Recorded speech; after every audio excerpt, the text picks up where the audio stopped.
Farmer bill कब आया? सन 2020 में। 2020 में कैबिनेट अप्रूवल्स पार्लियामेंट में वो 13 उनके देहांत के 13 महीने बाद टेबल होता है, सितंबर 2020 में। यूनिक बात है जो समझने की जरूरत है कि राहुल जी को वो कब मिले, कैसे मिले, कहां मिले, जब जो विषय 2019 में था नहीं और उनके देहांत होने के बाद उठा।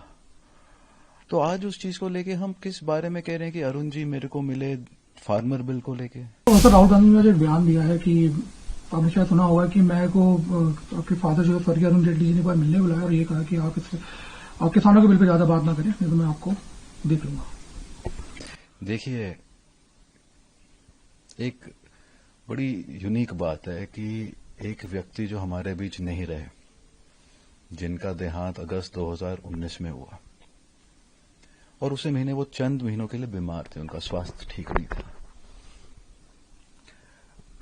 फार्मर बिल कब आया? सन 2020 में। 2020 में कैबिनेट अप्रूवल्स पार्लियामेंट में वो 13 उनके देहांत के 13 महीने बाद टेबल होता है, सितंबर 2020 में। तो ये बड़ी एक यूनिक बात है जो समझने की जरूरत है कि राहुल जी को वो कब मिले, कैसे मिले, कहां मिले, जबकि जो विषय 2019 में था नहीं और उनके देहांत होने के बाद उठा। तो आज उस चीज को लेके हम किस बारे में कह रहे हैं कि अरुण जी मेरे को मिले फार्मर बिल को लेके। अरुण जी के जीवन में तो फार्मर बिल की कोई चर्चा ही नहीं थी जीवन के दौरान।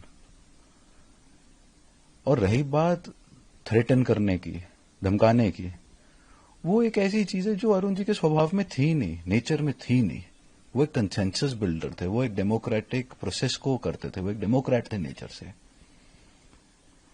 उन्होंने एफर्ट करके जीएसटी जब पास होना था, जब बन रहा था मोदी जी की सरकार में पहले टर्म में, जीएसटी के समय पे सारी पार्टियों के साथ कंसेंसस बिल्ड करा और बोलना कि मेरे को थ्रेटन करा फार्मर बिल के बारे में जो कि उनके देहांत के बाद आया था संसद में, एक बड़ी ही निंदनीय बात है।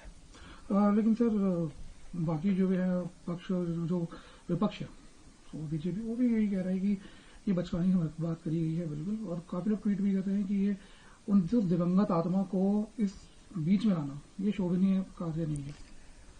देखिए, बट ये पहली दफा तो उन्होंने किया नहीं।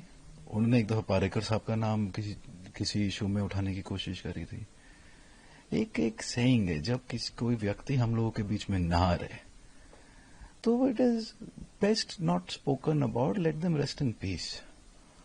लेकिन यहां पे बिकॉज वो एक कॉन्स्टिट्यूशनल पोस्ट जो व्यक्ति होल्ड करता है, बेसिक मिनिमम उनसे एक रिस्पॉन्सिबल और रिस्पॉन्सिबिलिटी से वो अपनी पोस्ट डिस्चार्ज करें और डेप्थ रिसर्च के बाद कोई टिप्पणी करें, is the basic minimum requirement. और यहां पे वो अपनी पोस्ट होल्डिंग के दौरान भी जो मन में आता है बोलते हैं, कुछ भी। लेकिन ज्यादा आप बोल रहे हैं कि वो विपक्ष के नेता है, एलओपी है वो, और इस तरह के बयानबाजी आप कितना वो देख रहे हैं, क्योंकि जेटली साहब वित्त मंत्री रहे हैं भारत के, और वो खुले तौर पे उन पे आरोप लगा रहे हैं, तो कितना बचकाना एक एलओपी का ये वो है। देखिए, आप आज की डेट में जितने नेता हैं पक्ष में विपक्ष में, अगर कोई विषय आप पार्लियामेंट में आप ऑपोजिशन के लीडर हैं, आप एलओपी हैं, आप हाउस में डिबेट करिए, उठाइए। आप कभी पारेकर साहब पे, कभी अरुण जी पे कि जी मेरे से पहले इस विषय पे ये बोला गया, आप आज डिबेट करिए। जो लोग हैं जवाब देने के लिए उनसे बात करिए। आप एक मन करट की जी फार्मर बिल को लेके मेरे को धमकाया गया था। फार्मर बिल उनका देहांत होने के बाद प्रेजेंट हुआ पार्लियामेंट में, 13 महीने बाद। तो उनके जीवन के दौरान फार्मर बिल का प्रोसेस भी था, थॉट प्रोसेस था, नहीं था। ये अब ऐसी बातें जिनके बारे में कोई जिक्र कर नहीं सकता, ना कोई चर्चा कर सकता है। तो सर क्या आप राहुल जी को कुछ बोलना चाहेंगे और डायरेक्टली इस पे, या फिर क्या कुछ? देखिए, जितना बोला जाए कम है। खाली एक ही टिप्पणी है कि भाई kindly try and discharge your office with responsibility.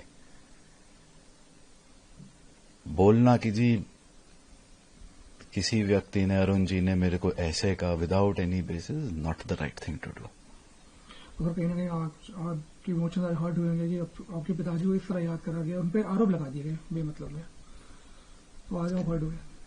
देखिए, बात हर्ट ना हर्ट होने वाली नहीं है। बात यह है कि भाई जब भी कोई कुछ बोले एक रिस्पॉन्सिबली बोले, एंड जब बोला जाता है कि भाई जब ऐसी टिप्पणी करी जाए, ऐसी स्टेटमेंट्स दी जाए इस चीज को लेकर, obviously it is upsetting, and the right way of going about these things that make statements responsibly. If you have done a mistake, apologize for it. People do make mistakes. There is nothing wrong in saying sorry.